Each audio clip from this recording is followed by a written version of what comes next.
صاحب مجھے یہ بتائیے کہ واٹ واز دا پوائنٹ کہ ور دے اسٹالنگ جب اس چیز پہ انہوں نے اگری کیا کہ Pakistan has a valid point اور پھر ہم جا کے دوحہ میں جا کے بیٹھیں گے. ظاہر ہے کہ اٹس این ایفرٹ نا, آپ کا وفد جا رہا ہے, ہمارا وفد جا رہا ہے, وہاں سے ترکیہ اور ساتھ ہی ساتھ قطر کے وفد وہاں پر موجود ہیں, لوگ ہیں جو اس چیز کو میڈیٹ کر رہے ہیں. تو پھر اس بیسک چیز پہ اگری نہ کرنا, کیا وہ ٹائم گین کر رہے تھے, ٹائم بائی کر رہے تھے, کیا مقصد کیا تھا آپ کے نظر میں؟ میں یہ سمجھتا ہوں کہ دیکھیں 4 دن جب بات چیت ہوتی ہے اور آن دی ایوریج 15-16 گھنٹے ڈیلی بات چیت ہو رہی ہے اور تبھی ہوتی ہے نا کہ آج کچھ چیزیں رہ گئی پھر کل پہ جاتے ہیں, کل کچھ ایجنڈا رہ جائے پھر پرسوں پہ بات لے جاتے ہیں, تو 4 دن یہ ہوتی رہی.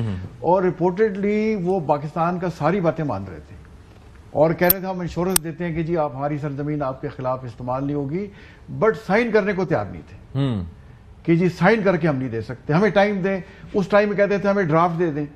اچھا ڈرافٹ دے دیا تو پھر پیچھے بھیج دیتے تھے. اور رپورٹڈلی لاتعداد کالیں کابل میں بھی کی اور دلی میں بھی کی.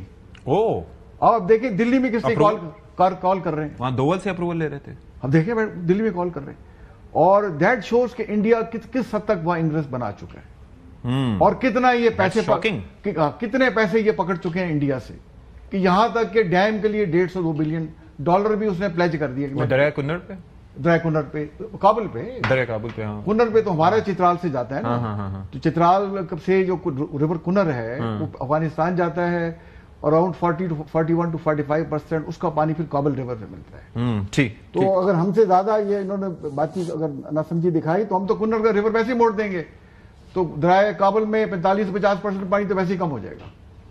تو یہ نہ سمجھ آئے, ان کو سمجھ نہیں ہے. لیکن میں سمجھتا ہوں کہ شیر کی خالہ کب تک خیر منائے گی, اور لاتوں کے بھوت باتوں سے الٹیمیٹلی مانتے ہیں. میرا یہ خیال ہے کہ جیسے انڈیا پاکستان کی سرکریک کے علاقے میں اس نے ترشول ایکسائز اناؤنس کی ہے 30 اکتوبر سے. Is that a coincidence? ہاں میں اس کے کڑیاں بتانے کی کوشش کر رہا تھا آپ کو کہ دیکھیں اس کی ڈیٹس کیا ہے. 30 اکتوبر سے 11 نومبر تو 6 کو الیکشن کا پہلا فیز ہوتا ہے اور 11 کو دوسرا فیز ہوتا ہے بہار میں, اور 11 کو ایکسائز ختم کرتے ہیں. تو میرا یہ خیال ہے کہ ان کا یہ اوور آل پلان ہے کہ ہم یہاں سے پریشر رکھیں اور اگر کوئی موقع ملے خدا نہ خواستہ ہم انشاءاللہ نہیں دیں گے. اب تو ٹرمپ نے بھی کہہ دیا نا عارف فیلڈ مارشل کو, ہی از اے گریٹ فائٹر. اس نے کہا ٹرمپ نے تو مودی کو یہ بھی میسج دیا کہ جی اب ہمیں جنگ نہیں چاہیے. نہیں, اس نے کہا ہی از اے کلر. ٹھیک, لیٹسٹ جو ساؤتھ کوریا میں اس نے کہا ہے کہ Modi looks like a father figure, but actually he is a killer.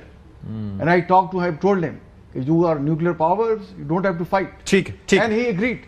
Let me complete. میں یہ سمجھتا ہوں کہ انڈیا سے جو باتیں کرتے رہے وہ یہی ہے کہ انڈیا نے کہا ہے کہ آپ تھوڑا پریشر رکھیں ادھر سے بھی اور ہمیں بھی تھوڑا سا یہ ایکسائز ہے, تو ڈبل سائڈ سے پریشر ڈالتے ہیں. تو انہیں پتا نہیں ہے کہ ان کا پالا کس قوم سے پڑا ہے, جس سے اس وقت فیلڈ مارشل جو ہے جس کو ٹرمپ بھی گریٹ فائٹر کہتے ہیں. جی تو انہیں منہ کی کھانی پڑے گی انشاءاللہ. اگر ہم نے اور اپنے بائی لیٹرلی بھی اور ریجنل پریشر ڈالا نا اور تھوڑا سا, اب تو قطر اور دیکھیں ٹرکی بھی ہمارے ساتھ کھڑا ہو گیا. وہ کہہ رہے ہیں بالکل آپ کی جینوئن ڈیمانڈ ہے, یہ بالکل ان ریزنیبل ہے. تو آپ دیکھیں گے یہ انشاءاللہ جلد مان جائیں گے. تھوڑا سا ہم نے اور پریشر ڈالا ہے ان پہ.